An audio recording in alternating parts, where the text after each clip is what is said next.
Hello guys, welcome you all in Pioneer. आज हम बात करेंगे हमारा इकोसिस्टम के रहेंगे पीवाईक्यू ऑफ द 2019 से लेके 2022 तक। ठीक है, तो शुरू करते हैं। Question number 34। आई होप आपने इससे पहले सारे देख लिए होंगे और आपको इनको अच्छे से करना भी है। ठीक है, 34 के अगर मैं बात करूंगा, the following ecological pyramid are generally inverted. आपका जो है पिरामिड ऑफ बायोमास जो है आपको इन्वर्टेड देखने को मिल जाता है। बहुत सारी जगह पे हमने इसको देख लिया है। Which of the following statement are incorrect? Biomass are decreased from the first to fourth tropic layer, एकदम सही है। The content of the gradually energy of the content of the energy increase from the first to fourth tropic layer, बिल्कुल भी गलत है।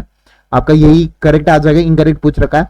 The number of individual decrease from the first to fourth tropic layer, एकदम सही है। Energy content gradually decrease from the first to fourth tropic layer, एकदम सही है। ठीक है, the rate of decomposition is faster in an ecosystem due to the following factor except डेट्राइट्राइसिन sugar, एकदम सही है। वार्म मॉइस्चर नेचर चाहिए फास्टर होने के लिए। Presence of aerobic soil microbes होने चाहिए। Data rich in lignin and chitin slower कर देता है ये, तो ये आपका इनकरेक्ट आ जाएगा, मतलब एक्सेप्ट आ जाएगा, इनकरेक्ट नहीं एक्सेप्ट आ जाएगा। The relation between the gross primary productivity and net primary productivity के बारे में करेक्ट स्टेटमेंट बतानी है। There is a no relationship between gross primary productivity and net primary productivity, बिल्कुल भी गलत है। Gross primary productivity is always less than the net primary productivity, बिल्कुल भी गलत है। ठीक है, थर्ड देख लेते हैं। आपका थर्ड आंसर क्या आ जाएगा? The gross primary productivity is always more than the net primary productivity, एकदम सही है। Gross primary productivity and net primary are one और सेम, बिल्कुल भी नहीं, ये भी गलत है आपका। ठीक है, the amount of the nutrients such as carbon, nitrogen, phosphorus, calcium present in a soil give the time is referred as, किस चीज के बारे में बता देता है? बता दीजिए। मिनरल्स के बारे में बात कर रहा है तो ये आपको क्या बताता है? स्टैंडिंग क्रॉप या स्टैंडिंग स्टेट, बता दीजिए क्या बताता है आपका? स्टैंडिंग स्टेट बता देता है। ठीक है, उसके बाद which of the following is not and correct? Pyramid of the biomass sea is generally inverted, sea is generally upright, आपका नॉट करेक्ट आ गया, यही आपका नॉट करेक्ट आ गया। और उसके बाद जीपीपी माइनस आर, आर क्या रिप्रेजेंट कर रहा है यहाँ पे? आर आपको क्या बता देता है? आपका रिटार्ड नहीं, रेस्पिरेटरी लॉस आपको बता देता है, ये भी आपका इंपॉर्टेंट आ जाता है।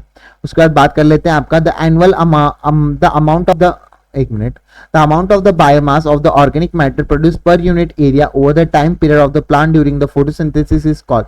बता दीजिए किसकी बात कर रहा है आपका? ड्यूरिंग द प्राइमरी प्रोडक्शन आपको कहेंगे ना, इसको प्राइमरी प्रोडक्शन की यहाँ पे बात कर रहा है। Unit area in a time period of by the plant during the photosynthesis, उसको कहते हैं primary production. Which one of the following will be accelerated by the phosphorus cycle? आपका सिलेबस में नहीं है, आप इसको कट कर सकते हैं।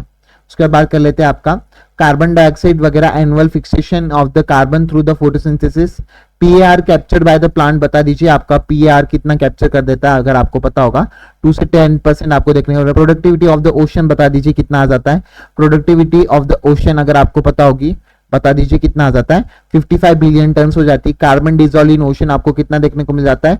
4 × 10³ kg देखने को मिल जाता है।